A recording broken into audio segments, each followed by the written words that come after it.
তুরস্ক ও ইসরায়েল দুই দেশই মধ্যপ্রাচ্যের গুরুত্বপূর্ণ রাষ্ট্র। ফিলিস্তিনের গাজা উপত্যকায় ইসরায়েলের হামলা ও অবরোধের বিরুদ্ধে তুরস্ক দীর্ঘদিন ধরে সরব। তুরস্কের প্রেসিডেন্ট রিসেপ তাইয়েপ এরদোয়ান ইসরায়েলের সরকারের প্রতি তার কঠোর মনোভাব প্রকাশ করেছেন।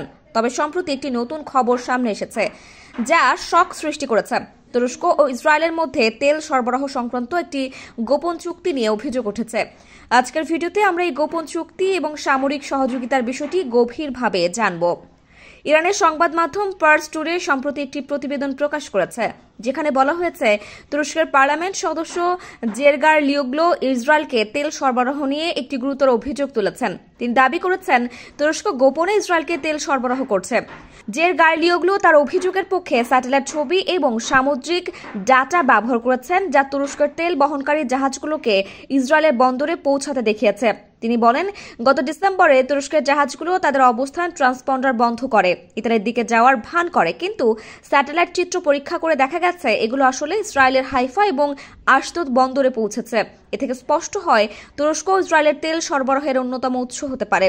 এই খবর যদি সত্যি হয় তাহলে এটি তুরস্ক ও ইসরায়েলের সম্পর্কের জন্য একটি বড় ধাক্কা হতে পারে, কারণ তুরস্ক ইসরায়েলকে তেল সরবরাহ করলেও রাজনৈতিকভাবে তারা একে অপরের বিরুদ্ধে অবস্থান নিয়ে থাকে। 2008 সালে তুরস্ক দাবি করেছিল তারা ফিলিস্তিনের অধিকার নিয়ে ইসরায়েলের বিরুদ্ধে রয়েছে।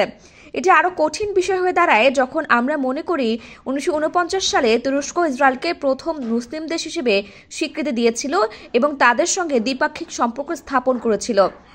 এরপর থেকে দুই দেশের মধ্যে সাংস্কৃতিক, বাণিজ্যিক এবং সামরিক সম্পর্কগুলো আরও বিস্তৃত হয়। তবে পরবর্তীতে কিছু রাজনৈতিক কারণের জন্য সম্পর্কের মধ্যে টানাপোড়েন শুরু হয়, বিশেষ করে গাজা ও ফিলিস্তিন সংকটের কারণে। এর আগে তুরস্কের পরিসংখ্যান ইনস্টিটিউটের প্রতিবেদনে বলা হয় তুরস্ক ইসরায়েলকে অস্ত্র বিক্রি করছে, যা তুরস্কের পক্ষে একটি বিতর্কিত পদক্ষেপ হিসেবে দেখা গেছে। কিন্তু এই নতুন তেল সরবরাহের অভিযোগ যদি সত্য হয় তাহলে এটি তুরস্কের দ্বৈত নীতির প্রতি এক ধরনের ইঙ্গিত হতে পারে। এখন প্রশ্ন হলো, তুরস্ক কি আসলে ইসরায়েলকে সমর্থন দিচ্ছে নাকি তাদের অভ্যন্তরীণ স্বার্থে এটি একটি কৌশলগত সিদ্ধান্ত?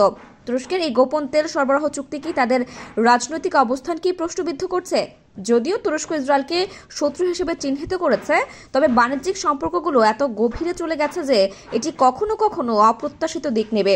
আপনি কি মনে করেন তুরস্ক ও ইসরায়েলের সম্পর্কের ভবিষ্যৎ কি এই চুক্তির উপর নির্ভর করবে? কমেন্টে আপনার মতামত জানাতে ভুলবেন না।